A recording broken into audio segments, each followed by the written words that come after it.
Fire signs, tignan po natin kung ano ang mensahe para sa iyo ngayong araw. Keep in mind po na ito ay general reading lamang, so hindi po lahat ay makaka-relate, so be open-minded. Tignan po natin kung ano yung mensahe para sa iyo ngayong araw na ito. Spirit guide, mensahe po natin kay fire signs. Aries, Leo, Sagittarius, Sun, Moon, Rising, and Venus. Tignan natin. Spirit guide, mensahe po natin. I'm open to receive any messages, Spirit guide. A blessing on a battle that cannot be avoided. We have a blessing of protection, a blessing for those who are nearing their final breath. Ayan. So, may matatapos dito na problema. Kaya lang kasi, need ninyo siyang harapin. Fire signs, yun yung sinasabi sa inyo dito ni Universe. So, hindi siya matatapos hanggat hindi nyo ito hinaharap. So, parang yung pagpapasawalang bahala nyo lang, hindi po pwede. Kailangan harapin nyo po itong problem na ito. Tignan natin kung ano pa yung mensahe para sa iyo, Spirit Guide. Ano pa po ang mensahe natin? Ano po itong a blessing on a battle that cannot be avoided? Okay, so pwedeng merong tulong din naman na paparating sa inyo dito, fire signs. Tapos parang kahit anong tanggi ninyo, yung tao na yon hindi talaga siya susuko. So ibibigay at ibibigay niya sa'yo yung nararapat para sa'yo. We have renewal, we have spark. Ayan, so meron dito, pwedeng ano to, pagdating sa mga career po ninyo, sa kontrata. Ayan, so baka meron dito nagpipilit na mag-extend ka, ganyan. Oo, parang hindi mo to matatanggihan. Tignan natin, a blessing of protection. We have North Node, we have purpose. Ayan po. So, kung ano man yung mga delays na nangyayari sa life ninyo ngayon, yan po ay may purpose. Hindi lang yan dahil sa pinapahirapan kayo, hindi yan dahil sa minamalas kayo, fire signs, katulad nung iba sa inyo, yan yung naiisip ninyo. Kung hindi po pinoprotektahan po kayo ni Universe, kasi may mas maganda pang mangyayari sa life ninyo. Kaya wag kayo basta-basta susuko dito at wag kayo mag-isip ng kung ano-ano ngayong araw na ito. We have epiphany, we have breakthrough. Ayan. So, may matatapos talaga dito na inyong problema. And meron din po dito is merong nagsisisi. Ayan. Siguro nakakarma na yung taong to. Kung meron mang tao dito na may ginawang hindi maganda sa inyo. So, na-receive niya na kasi yung karma niya. Kaya parang, alam mo yun, natatauhan na siya ngayon. Tignan natin kung ano pa yung mensahe para sa'yo. Spirit Guide, ano pa po ang mensahe natin kay Fire Signs ngayong araw? Tignan natin. We have silence. So, ayan. Parang ikaw naman dito ay tumatahimik na lamang. Frozen, no words, stone wall. Or pwedeng yung tao na to, 'di ba? Nag-aano na lang siya, parang nagsisisi na lang siya, nanghihinayang na lang siya ng tahimik. Sa kung ano yung mga pinakawalan niya. Or pwedeng ikaw yung pinakawalan niya dito. Kaya nagsisisi siya. Ayan. So, parang ito, kung meron kayong mga katanungan ngayon at meron kayong tinatanong na tao, siguro tumatahimik na lang yung tao na yan. Oo, parang ayaw, or kayo, baka kayo to, fire signs, tumatahimik na lang kayo dito. Parang ayaw nyo na ng gulo. Tignan po natin ano pa yung mensahe para sa'yo. Spirit Guide, ano pa po ang mensahe natin kay fire signs ngayon? Tignan natin. Aries, Leo, Sagittarius. Spirit Guide. Ayan pala, nakabaliktad pala yung mga cards natin. Tignan natin, Spirit Guide. Ano pa po ang mensahe natin? Pagdating sa mga katrabaho, we have the Hierophant. So, yung mga katrabaho mo, yan, napakamasasunurin nila. Parang oo lang sila ng oo, tango lang sila ng tango ngayon. Tignan natin. Ayan nga, Three of Pentacles, kasi sobrang abala po pagdating dito sa trabaho. Kaya naman pala mga tango na lang ng tango. Kasi mga nagpo-focus sa work ngayong araw na ito. Tapos, merong iniintindi. Kaya parang alam mo yung hindi mo sila maaabala ngayong araw na ito. Nine of Cups, ikaw naman ito. Ito yung energy mo pagdating sa trabaho ngayon. Masaya ka. Kasi nga di ba may problema dito or merong challenge dito na malalagpasan pagdating sa work.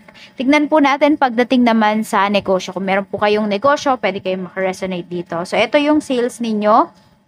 Tignan mo, madami, no? Pero nakaka-stress kasi. Pero kasi good problem naman ito. So, okay na yun, diba? Kaysa naman mamroblema kayo sa mga bad problems. So, ito naman ay good problem.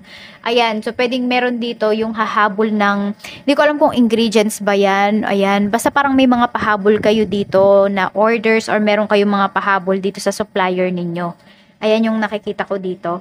Pagdating sa energy pagdating dito sa inyong sales ngayon pala sa business po ninyo. Tignan naman natin yung mga stops mo if mayroon kang stops. We have Wheel of Fortune. Okay, meron yata dito nagre-request sa'yo or more on bumabali ngayong araw na ito. Yan. Oo. Or nagpapadagdag. ng sweldo, ganyan. Parang nagpaparinig sa'yo. Tignan natin yung pagdating naman sa mga clients mo. We have 8 of Cups. So, may mga clients ka dito na na parang aalis na lang kasi pwede nga na fully booked na yung iba sa inyo ngayong araw na ito. Or kung kailan niya gustong kumuha ng products mo. So, yun, parang sa iba na siya kukuha. Hindi ko na alam, nasa sa inyo na lang to kung hahabulin nyo ba siya or o-offeran nyo ba siya or tatanggapin nyo ba yung gusto niyang date.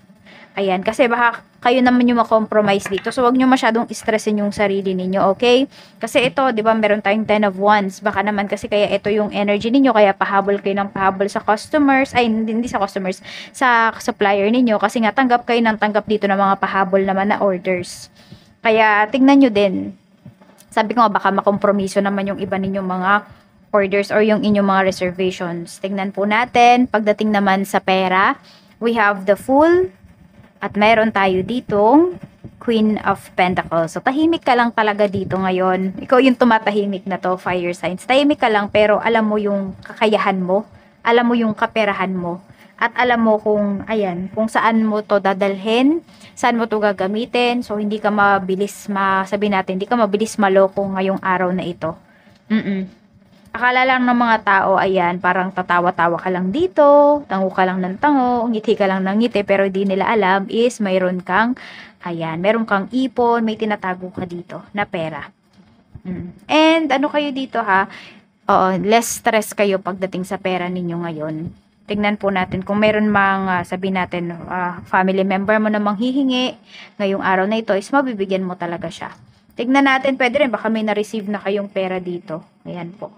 Tignan natin ano pa, spirit guide, pagdating naman sa love life, para po sa mga single. Para sa mga single, we have 4 of Pentacles, okay. So, merong tao dito, hindi ko alam kung may ka-deal kayo, actually, hindi pa kayo ng tao na to, pero alam mo yun, parang hindi kanya binibigyan ng, hindi kanya pinaprioritize, pero ayaw kanyang mawala sa life mo. Yun yung nakikita ko na energy. Parang, hindi niya nilalagyan ng label kung ano yung relationship niyo or yung connection niyo, pero hindi ka rin naman niya pinapakawalan, you know. Oo, so medyo red flag yan ha. Hindi nga medyo, red flag talaga yan. Kaya yun, pag-usapan ninyo at kung hindi niya kayang ibigay yung mga hinihingi mo, then you must go on with your life na lang. Kaysa ganito, parang naghihintay ka sa kanya. Yung akala mo secure ka pero hindi naman pala. Tingnan natin para po sa mga in a relationship. We have the Magician. Ayan. So mukhang meron kayong pinagtutuunan ng pansin ng person mo dito. Meron kayong pinaplano. May minamanifest kayong dalawa. So pwedeng ito ay ayan, mas ano to sa relationship ninyo. Ayan Knight of Cups. So pwedeng ikaw to. Yung iba sa inyo in a relationship na kayo pero minamanifest mo pa yung person mo na mas maging sweet siya, na mas maging open siya sa'yo. Tignan natin ano pa yung mensahe spirit guide para po sa mga married natin na fire signs. We have 2 of Cups. Ang ganda ng energy natin, 2 of Cups. Partnership yan. Ayan. So, ito naman, marami naman tayong married dito na fire signs na hindi nyo na kailangang mag-request sa asawa ninyo. Kusa niya talagang binibigay yung time niya para sa inyo. Kahit ano pa po yung gender, okay? So, ayan, 2 of Cups and Page of Wands. Tas parang meron din kayong pinaplano dito. Di ko alam kung meron dito nagpaplano ng pregnancy, ganyan. Nagpaplano magkaroon ng baby. Ayan po yung pinapakita dito. So, ito naman yung mga lucky numbers nyo. We have number 43, 23, and 29. Maraming salamat po. Fire signs, mag-iingat kayo always and more blessings to come.